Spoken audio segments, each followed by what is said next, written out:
Hey, what's up guys? My name is Moda and welcome back to the Mining Stacker YouTube channel. Today's video is going to be a return of the little mini ASICs. This is coming from IbeLink now. This is the K3-Mini. It's going to be a Kadena miner. Going to go over the specs, going to go over the stats, going to look at profitability. We're going to compare it to the other releases and see if it makes any sense, right? Just a heads up, you guys already know I'm not a fan of these things, but I'm going to try to look at it objectively and kind of give you the reasons as to why I think what I think, right? So if that sounds good, guys, stay tuned, all right? So let's get to it. So here it is. What does this thing look like, right? This is number one, just right off the bat. Looks like they didn't even try, right? It's just like the freaking Goldshell. Not even the newer Goldshell, the original Goldshell, right? So it's just right off the bat, super lazy, but let's go over the specs, right? This is what we're really concerned with. So this dropped about a month ago. It's kind of been on the back burner. So many other things have taken priority over this. Tweet came out August 4th and it's been up, right? If you go on like Mine the ASIC, it's actually been up there, but again, it's just zero attention. A lot of the vendors don't even have it listed. You can really pretty much only get it direct from IbeLink. I'll go over that information here, but let's look at the specs. 5 terahash, 260 watts. In full power mode, low power mode is 3.5 terahash at 170 watts. So again, very, very similar to the Goldshell, even in those regards, right? They decided to do the 5 terahash mode. The difference being is that this is much more efficient, right? At least percentage-wise. Okay, so we're going to go over why. Yes, that's important, but in reality, is it that big of a deal, right? So let's X this out. So there's two pictures, right? One is the gray look, and then even the freaking black one is, again, is just an exact replica of the Goldshell, right? So super uninspiring. This is kind of more under the concept of being more of a novelty thing, but in those regards, they should have done something different, right? Make the design look cool, or at least if you are going to do the same design, do something with the case. Make it powder coated, anodized, colorful, bright. Throw out bare minimum some vinyl on there, RGB fans, something, right? Because a lot of people use them to just collect them. A lot of people like the look of them. They like it to throw it like on a shelf like this, throw it in the background. And I guess at that point it kind of makes sense, right? But they should have done something to do that, right? Easy opportunity to do something with here. A lot of you guys I know like collecting them. They could have done something where maybe they're modular, they're stackable, or something where they're like in a case, so you could take the hash boards out, make one bigger thing. Some kind of like neat factor, some kind of something just to get more interest in it, because we're going to go over the profitability and stuff, and it's not looking too hot, right? So again, there's the unit. Again, it came out about a month ago. If you go on their website, it is there. Retails about 238 bucks. I'm not sure if there's tax or shipping, but I'm sure that's going to be the price range, somewhere between 220 and 250. If you do want to get it from a retailer, I'm sure any of the ones that do sell IbeLink products, if you hit them up, I'm sure they're going to be able to get access to them and they'll give you a better actual price, right? So let's look at Kadena's price currently so we can do some price comparisons. So it'll be easy for easy math, right? It's pretty much at 50 cents, right? Overall, it's been a rough bear market. Just it's been the case for most coins, right? Ultimately did go down to like 42, 43 cents. It looked like it could potentially go lower, but ultimately has pumped up a bit. Who knows where it'll go though, because again, we're still in this bear market, still potential for us to go lower, right? So we do these comparisons based off of this current price, right? That way we can get real projections. So again, it is on Mine the ASIC, but again, just it's a release that nobody really cared to pay attention to, right? So if we look at it, look at your total income per day, it's going to be about 27 cents. Your electric to run it at a 10-cent kilowatt hour. And this is that full tilt. This is in that 5 terahash mode. It's going to be about 70 cents, bringing you to a 43-cent loss per day, which is pretty significant. Overall, it doesn't really sound that much. Like if it was a big boy ASIC, it's close enough to being break even. But at this point, it's pretty significant when one coin is only 49 cents and your total yield is only 27 cents, right? So right off the bat, not looking too hot, okay? Let's look at it in the low power mode. Kind of similar story, right? A little bit better, 3.5 terahash, 170 watts. Your total income coming in is going to be about 19 cents. Your electric's going to be about 41 cents for a profit of a 22-cent loss. Okay, so pretty significant loss there. Not looking great. Okay, but there are a couple people that this thing will appeal to. Okay, so for those of you guys who have, let's say, free electric, you have solar to burn, you have something of that sort, then it could make sense. Realistically, for me, the only thing that this would make sense for is if you want to participate in the network, you're a big Kadena fan, you want to help decentralize the network, and you want to mine it. To me, realistically, that's the only one that makes sense. Because even if you have free power, you have solar, we'll go over the numbers why even that doesn't really make sense, right? So let's compare it. So in full tilt mode, it's 5 terahash of 290 watts versus the KD Box 2, right, which is its competitor. It's 5 terahash also at 400 watts. So percentage-wise, it's a pretty good increase in efficiency. But realistically, are you really going to notice 110 watts? Not that big of a deal. So it's something you really got to consider. Like, I know we harp on the efficiency. We look at, the percentages. You have to look at real world numbers though, right? Again, 110 watts, is that really a big deal? Not really, right?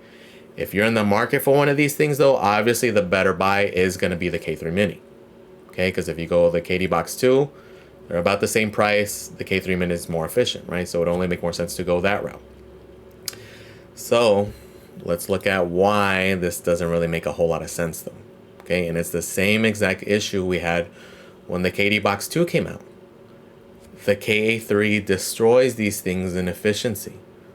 Okay, so I know I got a lot of flack when I did those reviews. Like, you guys were like, oh, that's not the purpose of it. It's for beginners and all this stuff. And that argument bothered me so much because it's not.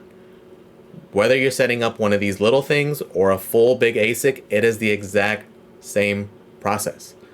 The difference being is that this is old, inefficient hardware that they're trying to repackage into something cool, making you think that you're getting a better value. But it's the equivalent of me recommending to you guys to buy, pick up a S9 because in the future BTC is going to go up. While yes, that's true, it does not make any sense to buy old, inefficient hardware. So my gripe isn't necessarily with the concept. As a matter of fact, I love the miniaturized ASIC concept. My beef with it is just how inefficient it is compared to the other machines. Everything else on the market is what you need to compare it to. Okay, so the big argument was, well, what's for beginners? No, right? Just like when the initial KD Box came out, when that thing was coming in at $6,000, were you guys calling that a beginner miner? No, you're only basing it off the fact that it's cheap, right? When the KD Box 2 came out, is that it's because it's cheap.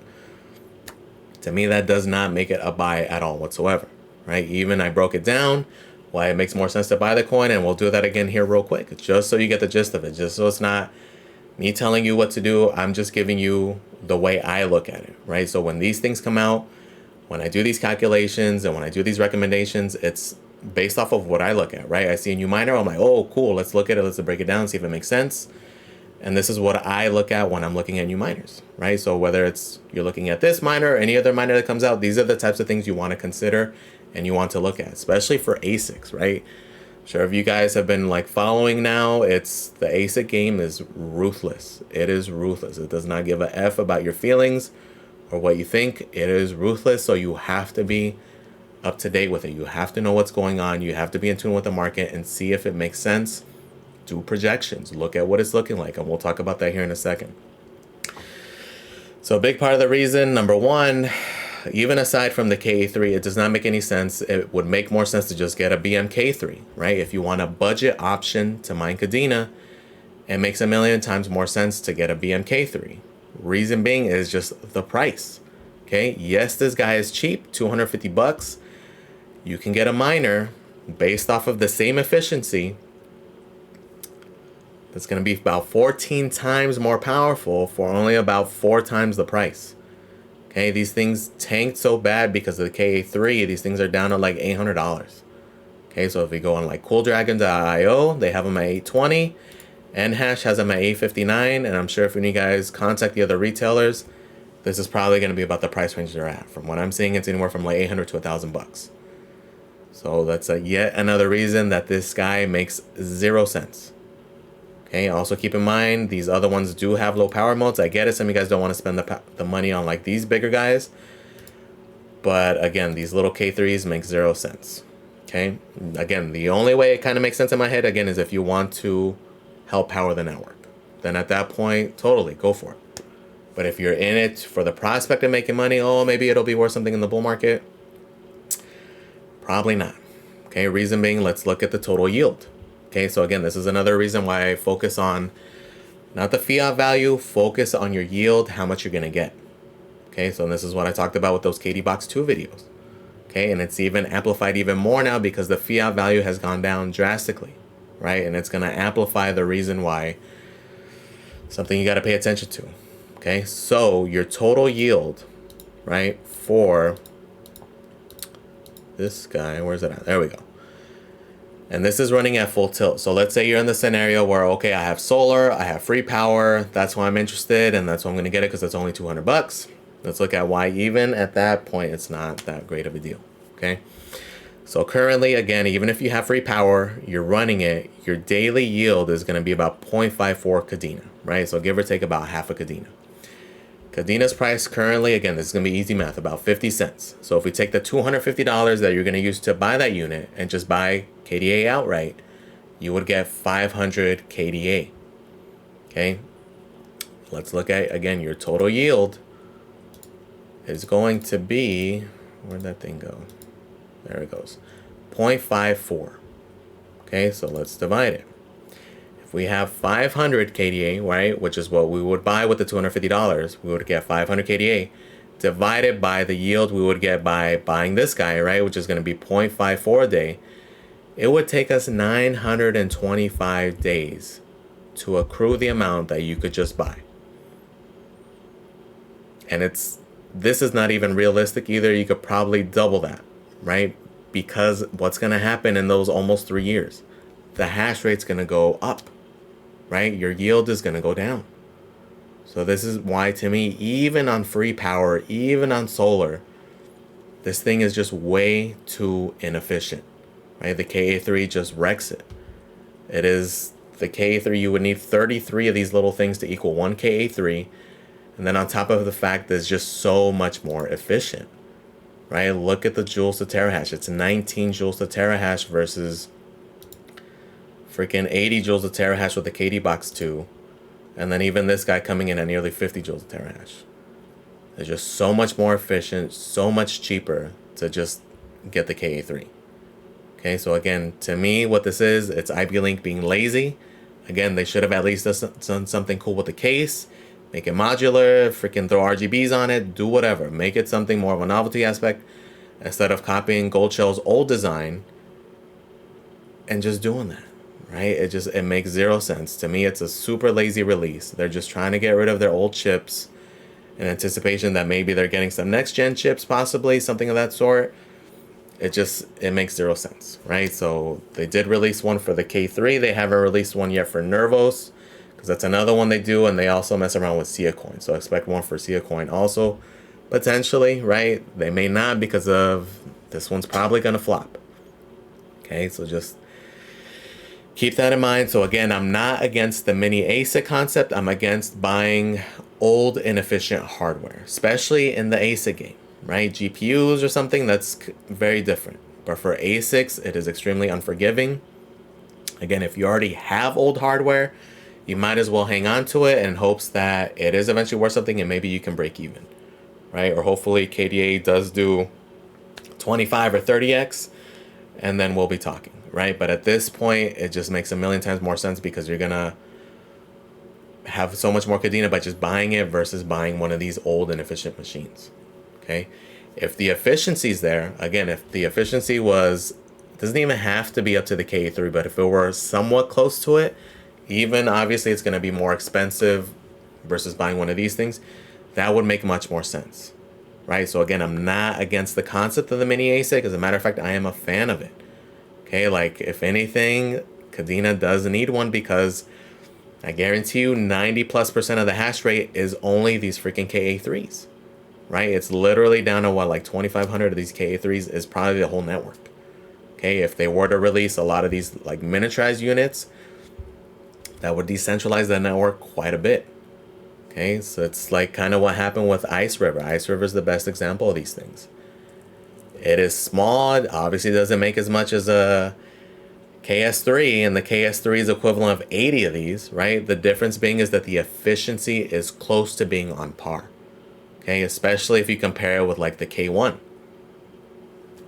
If you do look at it, the KS1, this thing is literally a tenth, and it's pretty much on par as far as efficiency goes. When we go up to the KS3 is more efficient, but it's not by leaps and bounds. It's close enough where this thing can actually remain competitive. Okay, obviously going to be a lot cheaper to buy a KS3, but who the heck's going to buy $30,000, $40,000 miner when you can get a little piece here?